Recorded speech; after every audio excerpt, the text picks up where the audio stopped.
Hunger for the word. Spiritual hunger for God's word. Spiritual what? Hunger for God's word.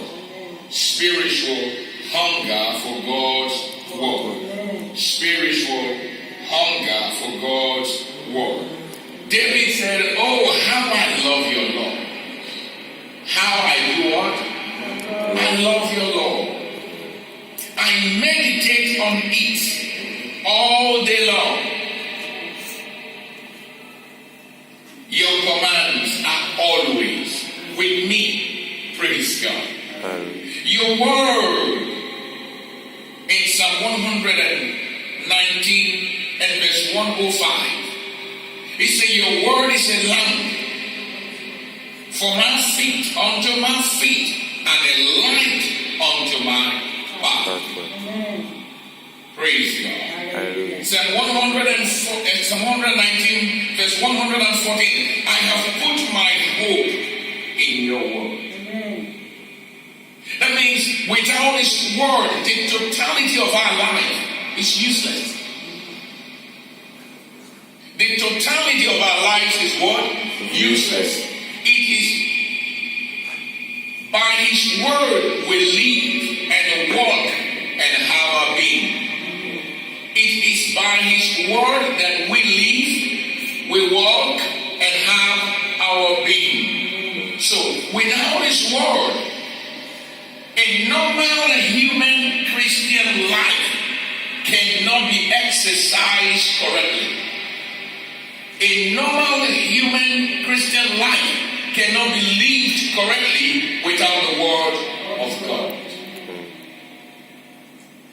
Matthew chapter 4 verse 4, the Bible says, man shall not live by bread alone, but on every word that comes from the mouth of God. On every word that comes from the mouth of who? Of God. Man shall not live by bread alone. Many people today are living by bread alone. They are only good at feeding themselves with meats and fats. They are only good at drinking and eating. They want always on their table suya. They want fish. They want this big crayfish. And they try to enjoy themselves to the top. Jesus said to His disciples that anything that you want in life cannot come to be except through fasting and prayer. Jesus recommended prayer. If any preacher in the world say fasting is not from God, tell them they make a mistake. God commanded the church to do what?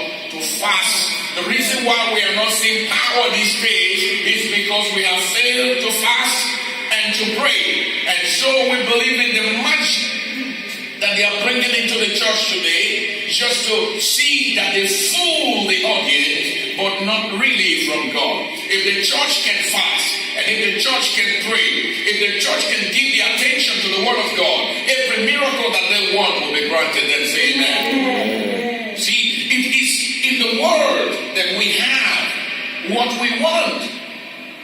It is in the word of God that we have all that we want.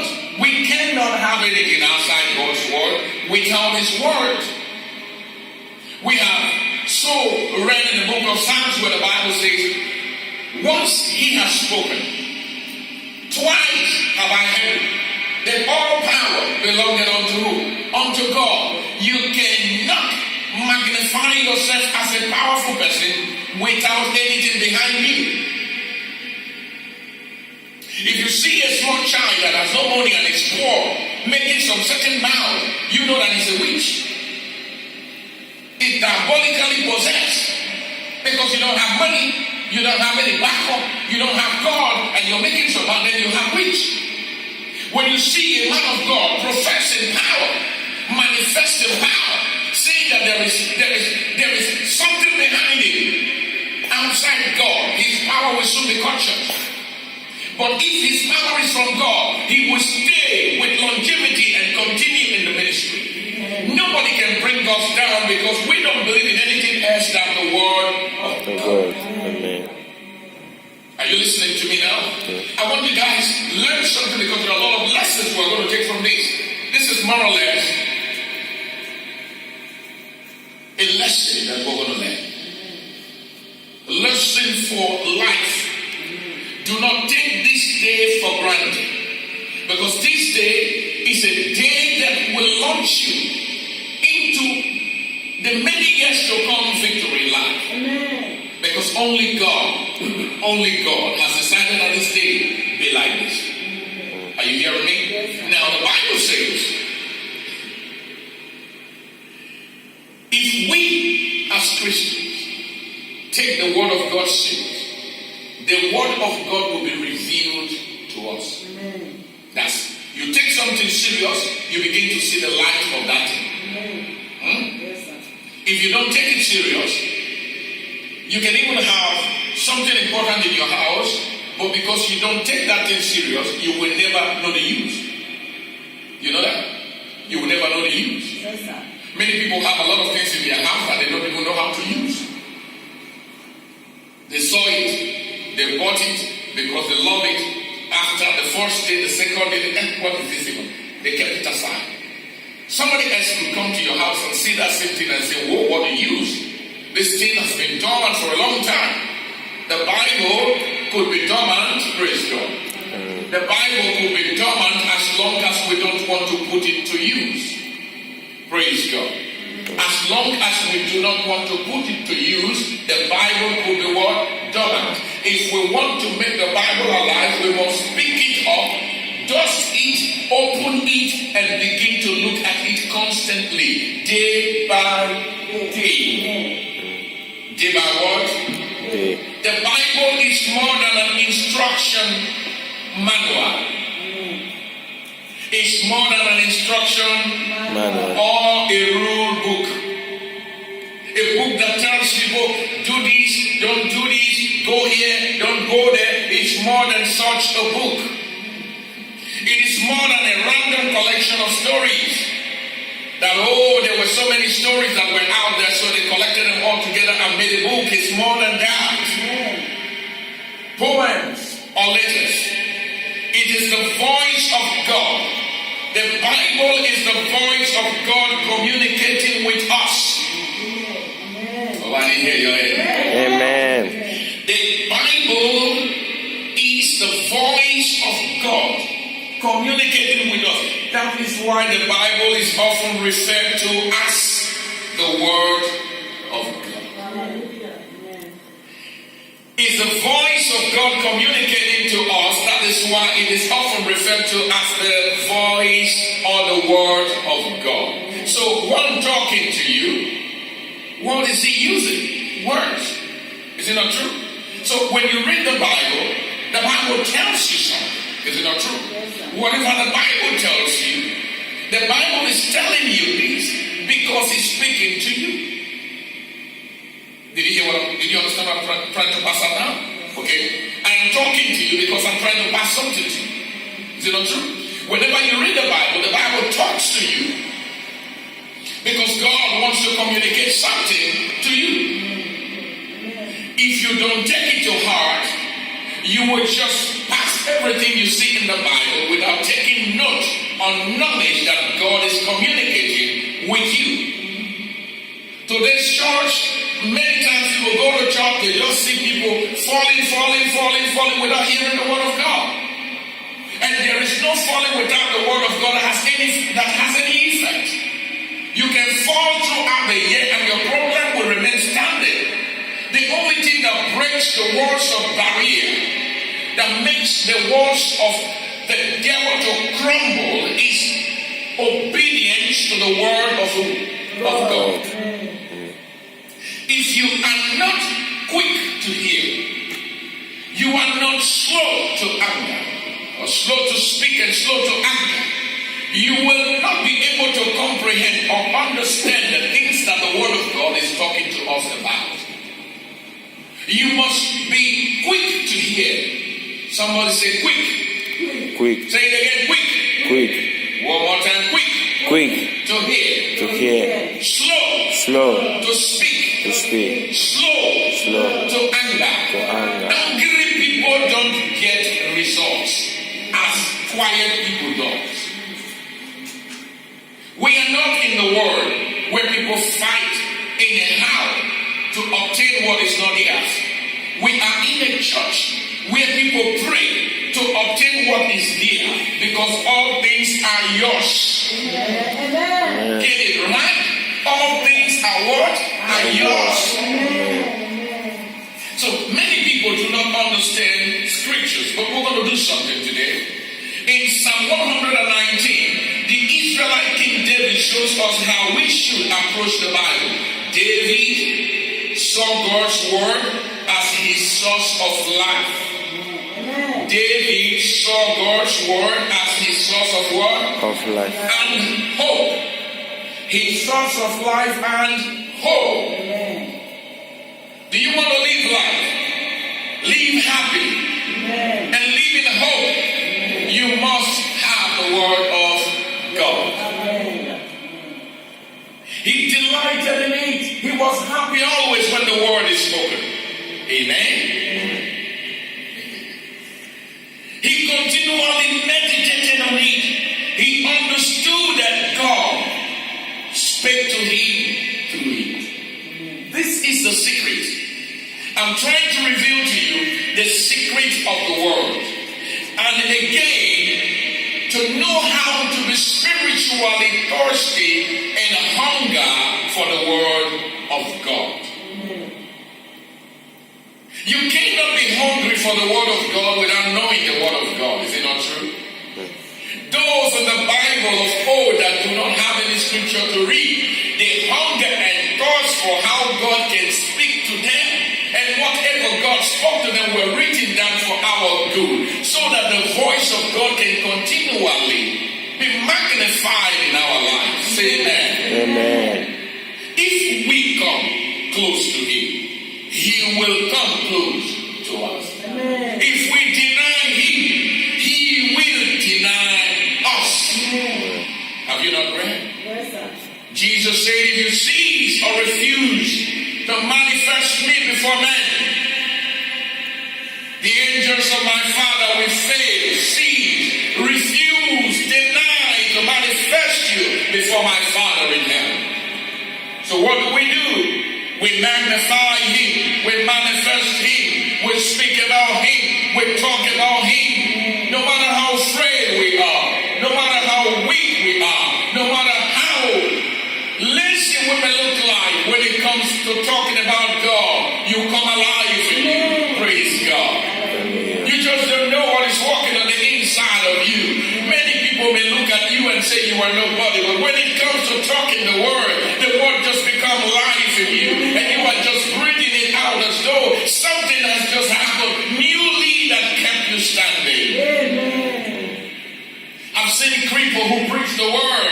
They preach it so sound. I've seen lame men who are sleeping on the bed, yet they're preaching the word because they learn how to give themselves to the word and understand that God is actually and can actually talk to somebody through them. You can still be a vessel to be used if you will learn how to be hunger and thirsty for the word of God. Amen. Say amen. Amen. How do we know the voice of God? How do we know that God is talking to us? Praise God. Amen. We know the sound of God's voice in our lives when we read his word. The more you understand God's word, the more the word of God becomes a part of you. Then you read it and read it, it surrounds you. You read it and read it, it overwhelms you.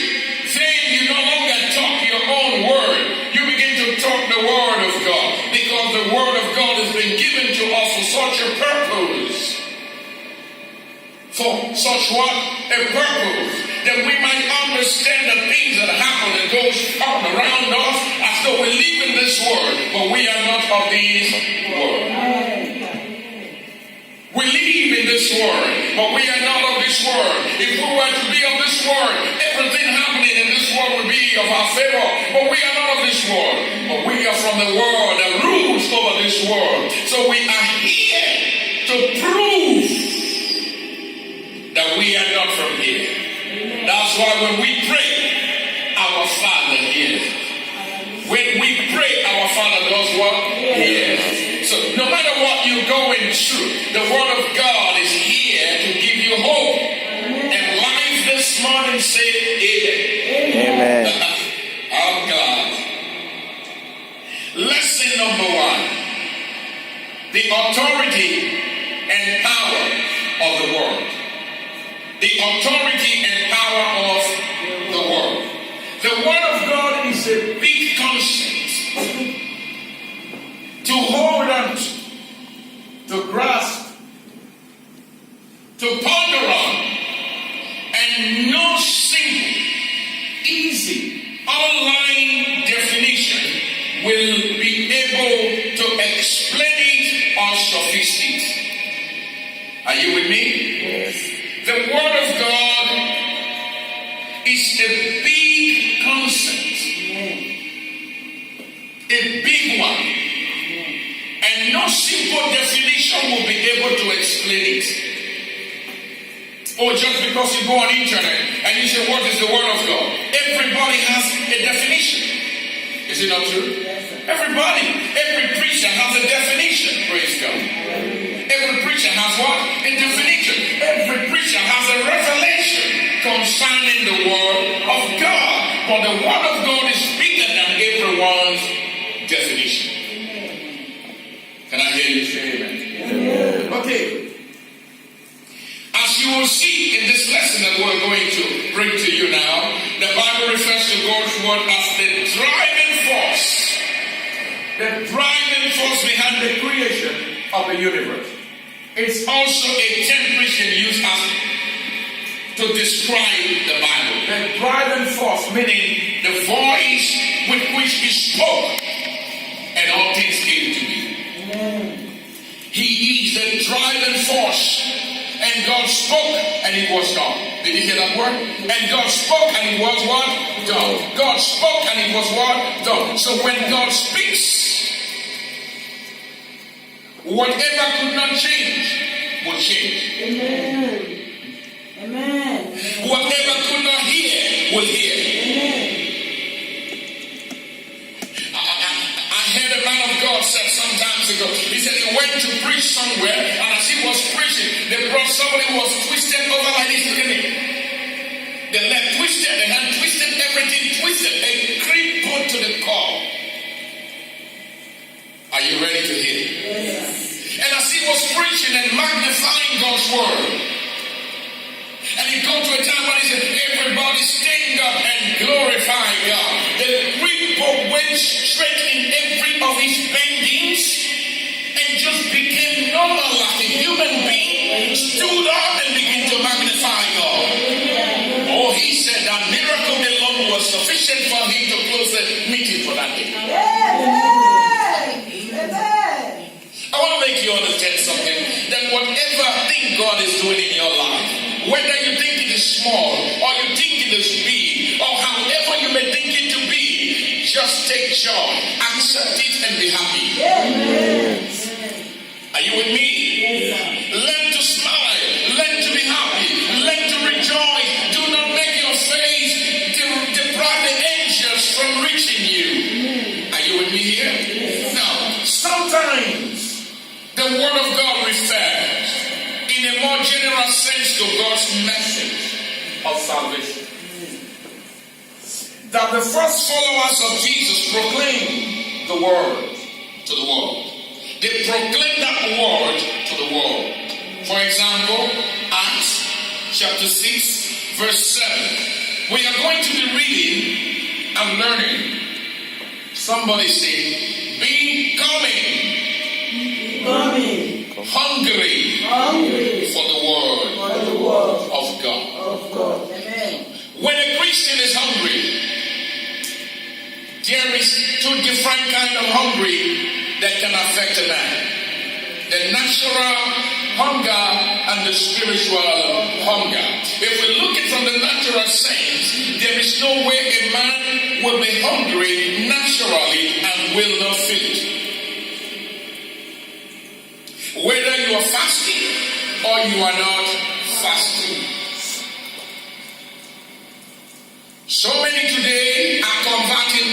fasting to be something else. That's why it is becoming meaningless.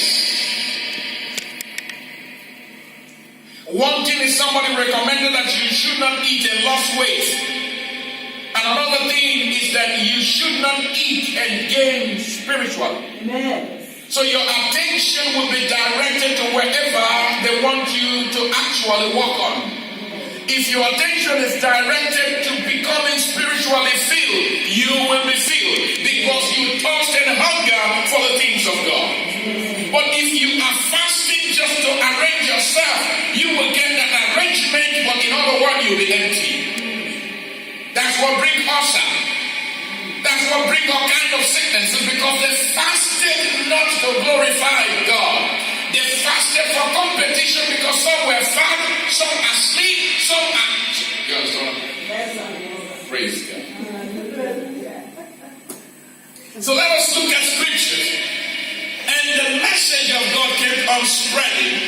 And the number of disciples did what?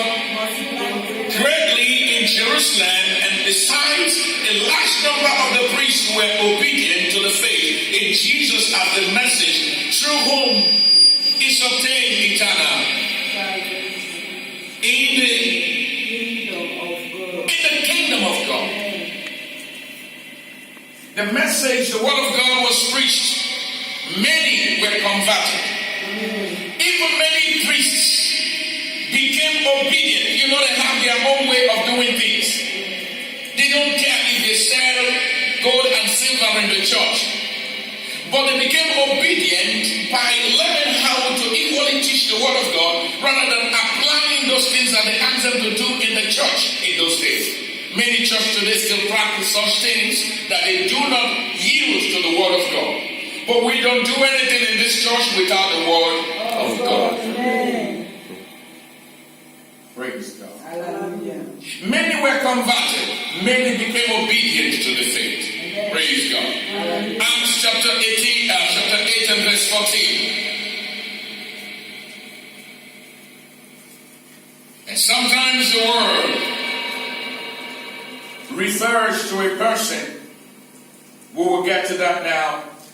Let's see what happened here. Now, when the apostles, special messengers at Jerusalem, heard that the country of Samaria had accepted and welcomed the Word of God. Word of God. Wow. They sent Peter and John to them. They sent the archbishops, the apostles' head. They were the head of the church. So when you come to church, and the church, we may have some of the pastors, we may have some of the deacons, we may send them out, they preach to somebody, and the person receives the gospel. They say, Daddy, come and pray for them. Amen. That was what happened at that time. They said, okay, now see, these guys have received the word. Now that they have received the word, please, can you come? Remember, Peter and John were always together. Oh, did you hear what I said? At the beautiful gate, they were together. They were going in to share the word and to pray. When they met a creep about the entrance of the church, something happened at that moment while they go in. You remember the scriptures? In Acts chapter 3, something actually happened that provoked the movement, the believing. And we want to go deep into the word so we can provoke the movement, the believing of the many people. They will come to know God through us because we are born for Him, we are born through Him, and we will live in Him, and we will live through Him. There is a reason for us to shout. There is a reason for us to do what? To shout. Anytime you preach the word to somebody and the person receives it, are you happy? So many people are not happy. They are not happy. You know what? You are unmarried. Somebody's praying for you to be married. You are wishing that person's marriage to scatter. Think about it. Think about it. You are not married. Somebody's praying for you to marry, and you are wishing that person's marriage to scatter. You have no money. Somebody's praying for you to have money, and you're wishing that person that he should not have money. You have no job. Somebody's praying for you to have job, and you are praying that the person that is working should not have a job.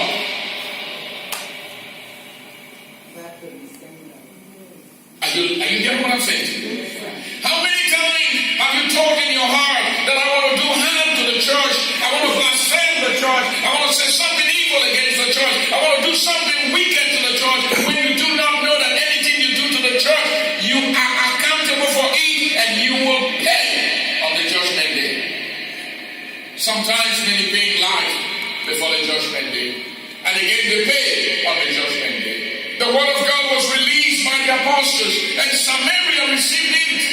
Oh, you know what it is? Jonah preached the same word. When the people repented, he was angry. You don't understand? It's scriptural. Jonah, God sent him to Nineveh. So Jonah was actually there. He would say, my God, if God sent me, I'm going to go. Oh, I believe God. God sent me. Now it's your turn to go to Nineveh. Oh, Jonah said that wicked country, those useless people. I know. If God is the one sending me, and He sent me there, and I preach, they will repent. I'm not going. He doesn't want them to repent. He wants them to die. But while he was running, God caught him, and God brought him back. God brought him back. He did not know when he arrived in his journey. He did not know when. He went asleep. The next thing he saw, he found himself in Nineveh. You don't want to preach, you are here. When he discovered he was in Nineveh,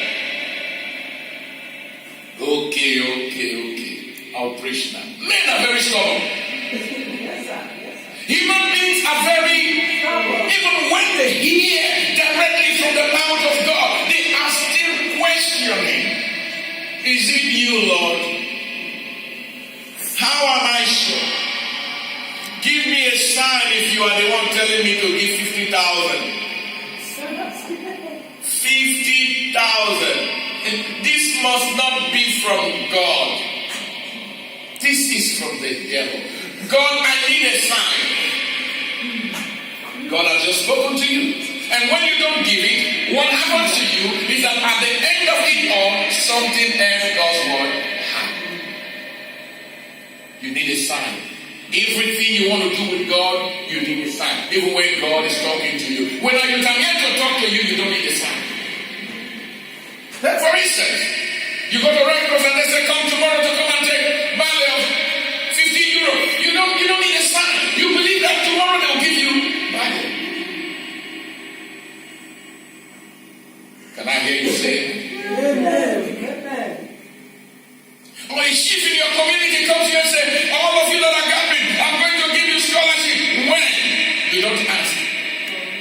You just went ahead and proclaim it. And said the chief said he will give scholarship. Oh, what a good man. Oh, what a good man. What a good man. And you spread that message until he died. He never repeated that word scholarship again.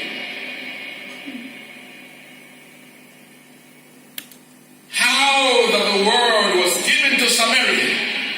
How that they preached Christ to Samaria. And Samaria believed the word.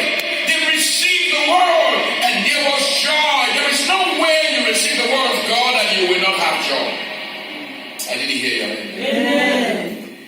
There is no way you receive the word of God and you will not have joy. Everyone the word came to, they were happy to hear the word. Who is the word? When they preach Jesus, the Son of God, they described him to them. They showed them what was to come, what has come, and what will come after now. They believe with their heart and they say, wow, how that they actually crucified the Lord and King of all.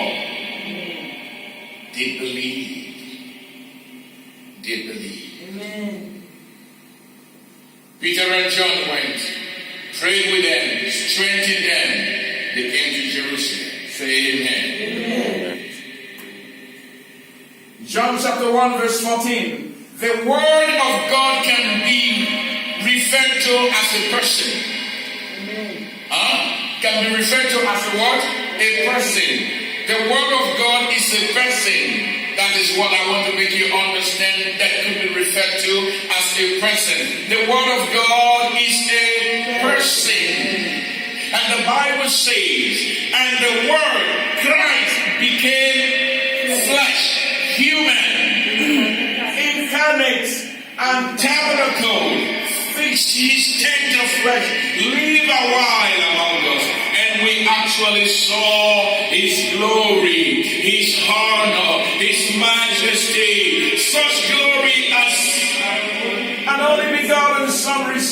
from his Father, full of grace, favor, loving kindness, and truth. Are you with me here? It's amazing. It's what? Amazing. And the Word became flesh, and we beheld his glory. Glory as of the only begotten Son of the Father, full of grace and reality. The Word can be referred to as a person. I want you guys to give attention. In that amazing passage that we just read, the Word of God is discovered to be Jesus Christ. Did you see that now for yourself? Yes, sir. And the Word became flesh. Who became flesh? Jesus the Christ. And the Bible says he made his tent. He dwelt a while among us. And we beheld his glory, his majesty. We beheld his honor. We beheld a glimpse of whom he is. That he was full of grace, of loving kindness, of favor, and of truth.